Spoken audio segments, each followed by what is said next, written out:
Hello, everyone. Semi-retired Bob here. I talk about the carnivore diet, all things related to the carnivore diet, and miscellaneous odds and ends. I am excited today. We have Russ from Homesick Buckeye visiting with us today. Why don't you go ahead and say hello, Russ? Introduce yourself to everybody. Hello, Russ. Introduce yourself to anybody. Fantastic. Listen, Oh, if you know me, you know I'm a clown, man. mm-hmm. I'm Russ Mitchell. I'm originally from Central Ohio, but I live in Jacksonville, Florida now, hence the name Homesick Buckeye. And I'm Ohio born, Ohio bred. When I die, I'll be Ohio dead. And that's why I'm so happy to be here with my Buckeye brother, semi retired Bob, to talk with him about our lives and how we live. Okay, Russ, thank you for that introduction. Why don't you go ahead and tell my people who you are, what you're about, how did you come to the keto lifestyle? And is it keto or is it more carnivore? Just tell us a little bit more about Russ. Well, I managed over the span of my life. I'm 54 years old now to eat myself to about over 550 pounds, and I tried many things to lose weight. And I'd heard about the Atkins diet in the early 2000s, but I poo-pooed it as just a scheme, just something that was trading long-term health for short-term weight loss, and I didn't want to do that because I didn't have any health problems that I knew of, other than just being heavy. No diabetes. I've never spent a night in the hospital. I've never taken a medication other than antibiotic, and I just didn't have any problems other than being heavy. And I thought that if I started the Atkins diet and ate all that bacon and butter and stuff, I would develop other health problems too. And it wasn't until I just got to a point where I didn't care anymore that I decided to give ketogenic living an opportunity, and I certainly am glad that I did. I'm not carnivore. I bounce back and forth. I don't use the terms that much, except in the family. When I'm in with the family, I talk about carnivore and ketovore and stuff. I am a carb number guy, and my carb number it bounces between 10 and 15. That's how many total carbs a day that I eat on a normal average day. So, when you eat those carbs between 10 and 15, what types of things are you having? Most of my carbohydrates are from condiments and sauces, things like that. I like tomato sauce, salsa, guacamole, um, Alfredo sauce, sour cream, some dairy cream cheese, and then I have vegetables once a month or so. Maybe 3 or 4 days a month. I do like vegetables. I slather them in butter now. I used to feel guilty about that before I started ketogenic living. I used to feel guilty about slathering them in butter. Felt like I was ruining them. Now I have no guilt, and I just slather them with butter. But I do enjoy them. But probably 75% are sauces and condiments. And that's just the life that I'm more comfortable with. I have changed over time. When I first started, I used to eat lettuce and tomatoes about every day, and I don't eat lettuce and tomatoes anymore. I haven't had that in quite a while, and I'm tweaking, as we go. But for me, I just can't get myself all the way to carnivore. Uh, about 2 or 3 days of it, and I'm done. I need some variety. I need some other things. So who knows what the future holds? Maybe I'll get there, but I'm very happy with the results I've had so far, and it's very comfortable. It's very easy, and that's the key for me to be able to maintain it and be successful with it. Excellent. Yeah, I don't know if you've ever watched Ready Set Keto. James and Emily are their names, and he has said many times on his channel that he can tell he feels a lot better when he eats just carnivore, but he also knows himself and knows that carnivore wouldn't be sustainable for him long term, which is why he stays in the keto space, having a few pickles and some lettuce and that kind of stuff here and there just to sort of round out his diet. And he's had amazing results with it. And speaking of results, what kind of results have you gotten and how long a time frame are we talking about here?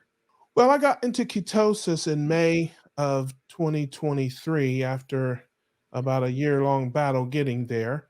I talk about that on my channel. I wanted ketosis to be my finish line and not my starting line. So I started, just kicking things out of my life slowly.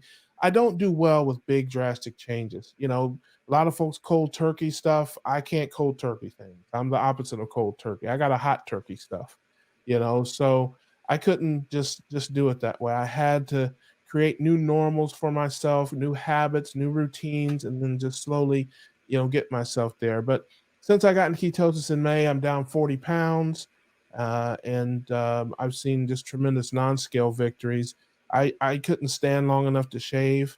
I used to take my cell phone with me, to take my trash out to the curb because I'd get about halfway down the driveway, and I just would feel like I couldn't make it. Just several things like that. So I've gained a lot of my life back just with the 40 pounds that I've lost.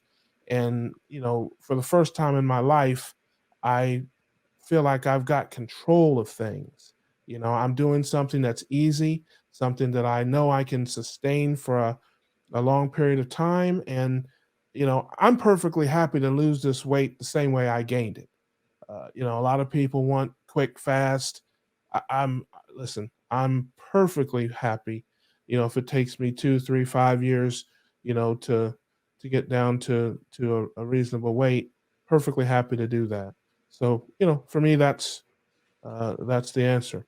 Okay, and you touched on it just a little bit there that you couldn't stand long enough to shave or walk down to take the trash out or get the mail or any of that kind of stuff. And I'm sure you've heard me speak about why many, many times on my channel. And I say that just wanting to get a little healthier and lose a little weight is not a big enough why to keep it sustainable. Would you mind telling us what your why is and talk about that just a little bit? Well, you're a lot smarter and deeper than me, Bob. I don't, I don't, I don't think that deeply, or go to. I just wanted my life back. I wasn't always this heavy.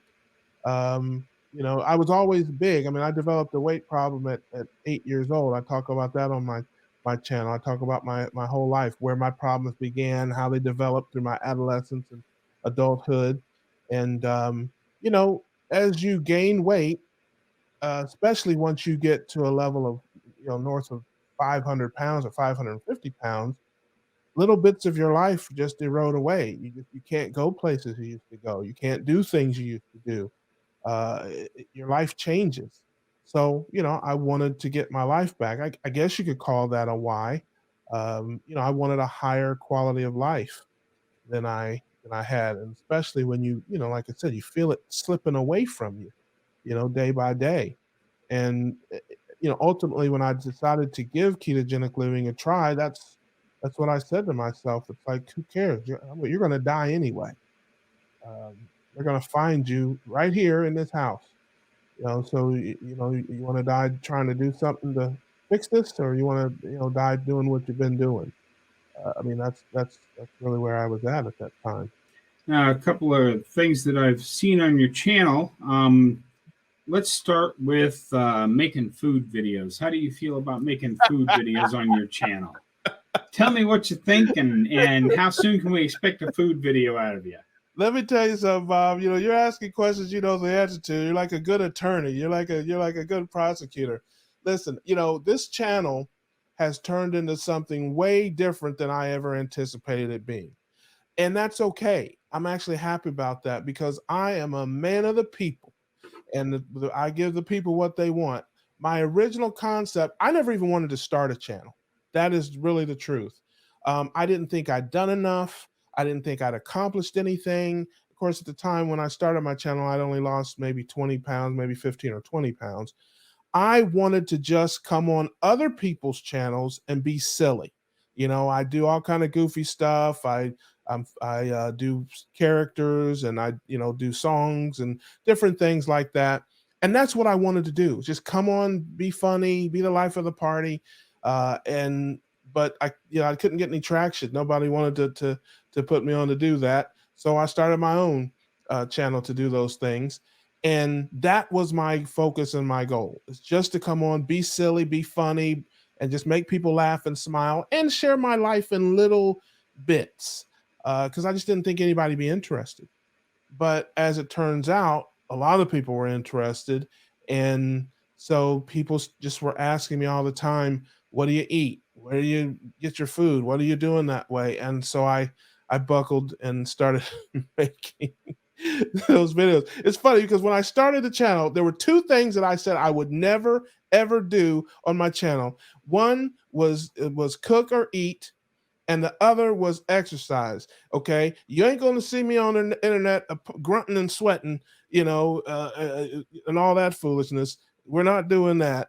And I don't eat, on the camera either. But I have made a few cooking videos. I say it all the time. I'm not a good cook. I'm not a bad cook. I'm not any kind of cook at all. Okay, I am 2% more than a caveman. All right, I have meat. I have heat. Right, I have electricity, he had fire. But but if people want to see it, and they're some of my most watched videos, and I've had people that I meet tell me I love it. It makes me feel good because I'm not a good cook either.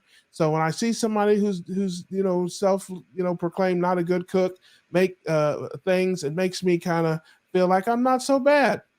So I said, okay, whatever I can do to help, that's what I do. Okay, you spoke just a moment on there. There is one other thing that you've said on your channel that you will never do, and I thought you were going to mention. I was pointing to it here on my note sheet, but that's not the one you said. So let's talk about this for just a minute. Do you think you'll ever get to the point, 1 year, 2 year, 5 years down the road, that you're going to want to take your shirt off on camera and show everybody how buff you are?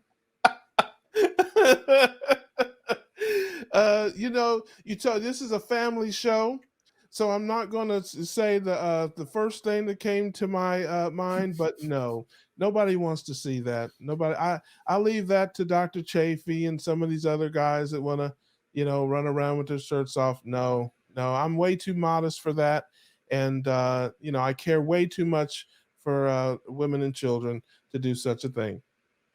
That you're not going to do exercise videos and that kind of stuff because nobody wants to watch you sweating and grunting on camera. But are you doing some kind of exercise or movement in your daily or weekly routine at this point? Yes, I would say weekly, not daily. I take long, slow, romantic walks to the refrigerator, Bob. That's that's what I do. Um, yes, I do walk a little bit. I've had some recurring pain in my left ankle and Achilles, and I really just chalk it up to being old and fat. I don't think there's anything damaged or whatever, but I've overexerted myself a little bit in the last few weeks, and so I've been taking it a little bit easier. But yes, I do. I do walk once or twice a week, I would say, up and down my driveway. I have longer than normal driveway. From the house to the road is probably about uh, maybe 40 feet or so. But from the house to the back line of my property is probably about another 150 feet, 140 feet or so. So it's a very long driveway from front to back. So I walk up and down my driveway. Like I said, I've slowed down a little bit since I've had these leg problems, but I'll be doing that again soon. And I do a little walk and talk segment on my channel. Uh, you know, I'm not grunting and sweating, but I am walking and talking. Hence the term walk and talk. Okay, now I hate to put you on the spot like this, but I know you always have one ready. Did you make a little song for this interview today? I did not make a little song for this interview, but yes, I always have one ready. Um, I've done some of these before, but every time I close my eyes, I think of food. No matter what the season is, I still love food with all my heart, and I want to be with food wherever you are. I only think of food on two occasions. That's day at night. How about that one? That'll do. Excellent. Yeah, so Okay. you never know when I'm liable to break out into a song at any time on my channel or on the cookout. Mhm. Singing is something, gaining all that weight. I don't mind telling you, and I don't know that I've ever said this online before, but gaining that weight took my voice from me because if you can't breathe, you can't sing.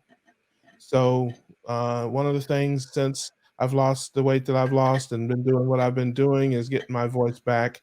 Um, I used to sing all the time, and so now I've kind of found my voice again. So, I mean, it wouldn't be an interview with Homesick Buckeye if I didn't ask you a couple of Buckeye related questions. Hey, bring it on. Mhm.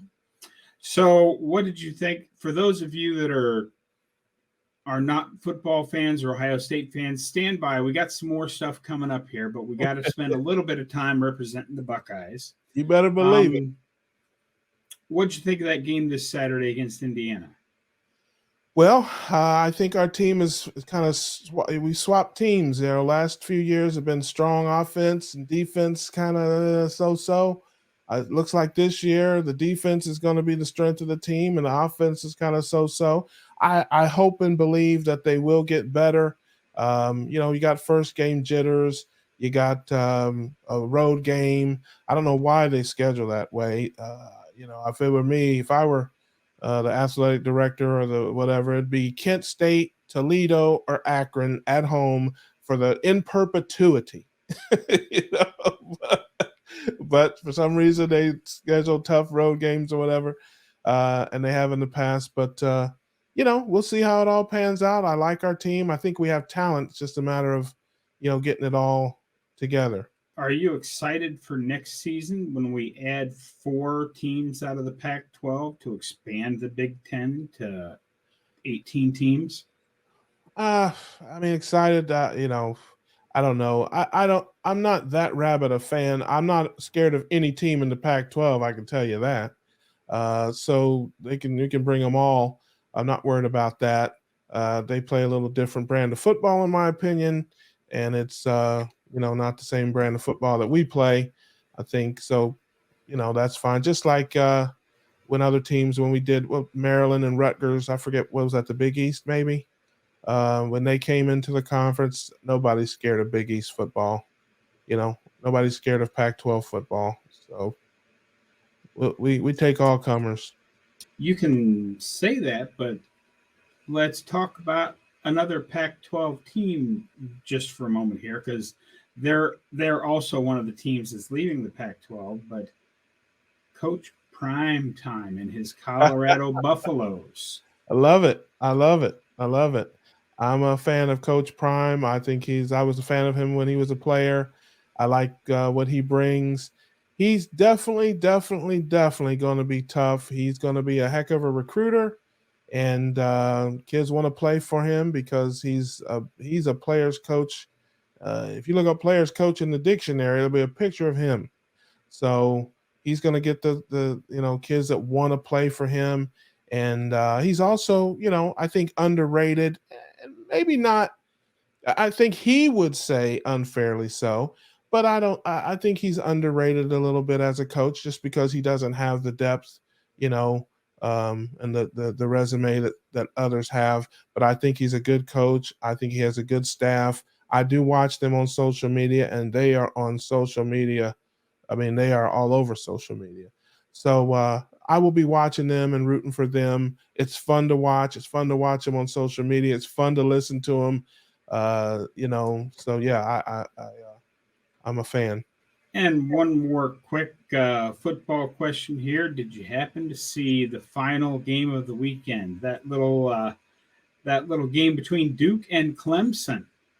No, I did not, but I kind of wish I had. It was a good one. Yeah, yeah. I've always felt like ACC football is a little overrated. When I think college football, I think SEC, Big Ten. That's I think the creme de la creme of college football, and I think that's been evidenced by when you look at the playoffs and the champions and that. Clemson did, of course, have some good years. Florida State had a couple of good years, but I think on balance, it's an average league. But shout out to Duke, and you know that was sure a signature win for them. Yeah. And, there's always this argument between who's better, the SEC or the Big Ten. Well, I can tell you, my brother, who has a couple of PhDs in economics and games theory and statistics and something else. But anyway, he did a statistical analysis about 10 years ago. And he took all sorts of variables to try and decide whether the Big Ten or the SEC was a better football conference. And he came up with the conclusion that everything looks about equal, and basically whoever's paying me for the study is who's going to be better. Yeah. But that's certainly enough football. I'm sure we've bored the audience enough with that. So let's go we had on we had a here. good time. Yes, we did, and that's what this is about. So we have come to that point in the interview, Russ. You're sitting here, you're in front of my audience. What do you want to say to them? What kind of thoughts would you have for them? And if there's anybody out there still wondering if they want to do this or not, what would you say to that type of a person? Just take it away and talk for however long you want to talk for. Well, thank you so much. Thank you so much for having me. I appreciate being here with you. You know, I think the world of you. You're one of the bright lights in our keto space, and you're the OG. You've been there, done it, and a lot of people respect you, look up to you, and I'm one of those people. And you know, I would just say first and foremost, I consider myself a ketogenic living evangelist. That's what I am at my core. That's why I started my channel. And so, you know, I'm about all things ketogenic living because I believe, as I believe you do too, Bob, that it's about total health and wellness. You know, we get pigeonholed as a weight loss program. It's keto. Oh, it's about losing weight. But we know that ketogenic living is so much more than that. It's infertility, it's skin disorders, it's blood pressure, diabetes, it's weight loss, it's just so much more. So that's what I consider myself. And when I go out and I try to share with people what ketogenic living will do for them, I do it. My brand of evangelism is with humor. You know, we have a lot of doctors, we have a lot of scientists, we have nutritionists and coaches and all those kind of folks. I'm just a clown, and I like to laugh and make people laugh and make people smile. And I also want to show people, you know, what it's like in the life and in the struggle. You know, some people wait until they've lost a bunch of weight to start their channels, and that's wonderful. We need those people to show the finished product. But I still look like the before and after picture, and I think people need to see that. And I do it my way. I don't do it like other people do it. I on my channel all the time. You know, I talk about my 90-10 philosophy and the way I kind of go about it. And I want to show people that they can still get results, you know, by individualizing it, customizing it to what works for them and what they can do consistently. So I just try to keep it real, bring the good, the bad, and the ugly with it, and above all else, make you laugh and smile. Uh, because I found in my travels that many of us come to this way of living through pain, through heartache, through disease, through sickness, and making people laugh and smile is important, you know, in that process. So, you know, if you want to come and check me out and see a guy living the life day after day and winning some battles, losing some, but still fighting, and you want to laugh, Homesick Buckeye, that's the place to be. Okay, before I let you go, Russ, I know you've got a YouTube channel. It's right there underneath your name at Homesick Buckeye. Are you on social media anywhere else? Go ahead and tell everybody where we can find you and all the things. I do have Instagram and Facebook, Homesick Buckeye. I think on Facebook it's Russ Mitchell. Um, That's of course, my real name. TikTok is homesick.buckeye. I'm not on those platforms very much. I have a few little shorts.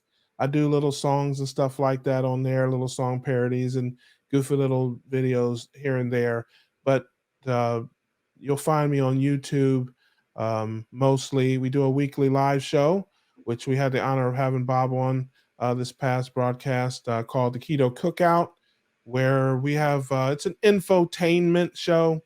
We have a little bit of information. Of course, we're all ketogenic on the show, but it's a lot more entertainment. We bring on people. You can come on the show if you like. We bring on people that have uplifting and inspirational stories, and we also cut up and laugh and crack jokes and make fun of each other and have a good time. So that's where you can find me.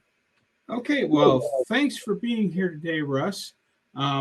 Everybody, don't forget, get down in the comments and thank Russ for his time. Get over to his channel and subscribe. Let's show Russ a little bit of love here so he can have more people to sing to. But don't forget, get out there, be 1% better today, tomorrow, every day. Have a great day, folks. We'll see you in the next one.